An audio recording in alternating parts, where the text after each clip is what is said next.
Dr. Jerry here from Hofferth Chiropractic Center along with Dr. Ann and Dr. Blaine. Today we want to share a few ideas about working from home. One of the things that we've heard over the last couple weeks are people stressing about and having challenges working at home, managing kids and managing workspace. And so today we want to share a few tips on how to successfully work from home. And we'll get started with Dr. Anna. She's got a couple for you. So the first one is going to be wake up at the same time.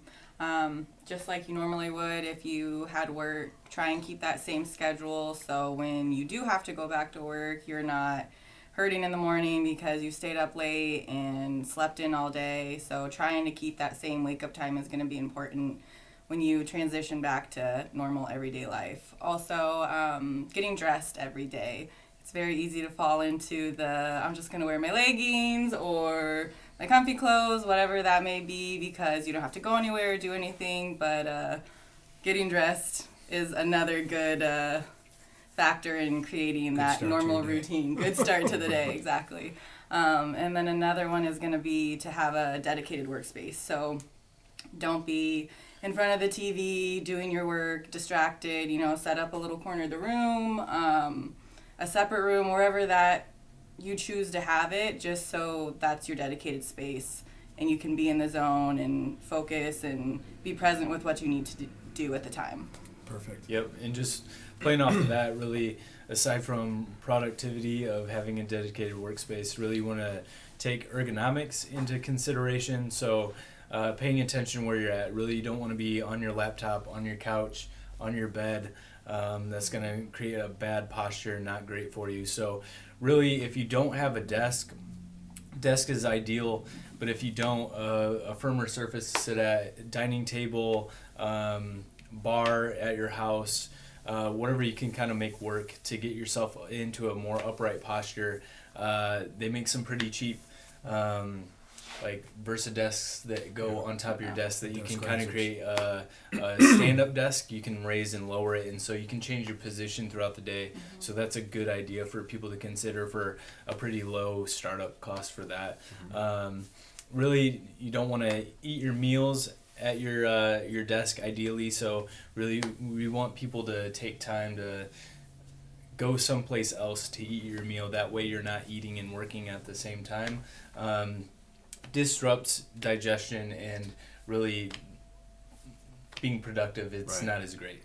Yeah. And then one more thing for consideration, if you're working at the laptop a ton, is to consider some type of blue light blocking technology. So they make those fancy yellow lenses that people wear, but a lot of the laptops these days make adjustable screen lighting, so you're going to see more of a red tint to your screen, but that takes some of the labor off your eyes and brain and kind of lowers that so people don't have headaches or anxiety or whatever. There's a lot of different things that people can get when they get overwhelmed with blue light. Right. And then I have a couple to finish with. Just be aware of wherever you're working, whatever company you're working for, and you have a group of people that are working from home, everybody's in new territory. So be supportive of your teammates and over-communicate, stay in touch, call, text, Zoom, use the technology to your advantage. But keep in mind that everybody's in kind of a new situation and they're all having struggles. So it's good to have support. If possible, invest in the best quality technology. Get a great computer, get noise-canceling earphones or headphones if you can. The blue light blocking lens glasses are really good. You can wear those. But there's a lot of things that you can get. Yeah, here's a pair right here to help you along the way. And, in light of an unusual circumstance of working from home, we're obviously blessed to be here together, but enjoy the flexibility of your schedule. So if you can get up and move a little bit, take a break, walk around the block, do a quick meditation, stay centered and balanced to keep optimal productivity, but take advantage of that flexibility. And along with that is schedule the flexible time. So work to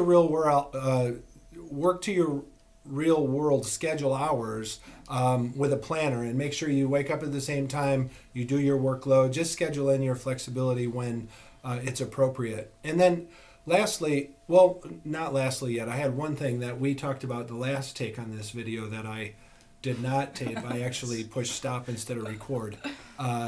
We talked a little bit about your wife working from home with kids. And a couple of tips on maybe managing children at home, because it is an effort. How did you guys do that when... So it's challenging and it's ever changing depending on the mood of the kid at the time. But what my wife did really was try to schedule like activity time to really get a good, little chunk of productive time. So whether it was set up a Play-Doh activity area, have them go with Play-Doh, or a coloring station. It doesn't always give you a ton of time, but even if you get a 20-minute block to where you can kind of hunker down and be really productive for 20 minutes, then take a little break with the kids and then set up another activity. It's a little tedious and more time consuming for sure, but it's a way to get your stuff done. Yeah, for sure. Thanks. And then lastly, keep in mind as we go through these times that, your ultimate emotion should be one of gratitude for the opportunity to even be able to work from home. So I think when you're sitting at home and you're kind of grinding through the day and acclimating to a new workspace and a new environment, just, be grateful for the opportunity. Call your boss, call your employer and say thanks, or send them a text or an email, because I think it is quite a blessing to be able to do that. So listen, thanks again for taking a minute to watch this quick video. Remember to be kind to one another, and please stay connected.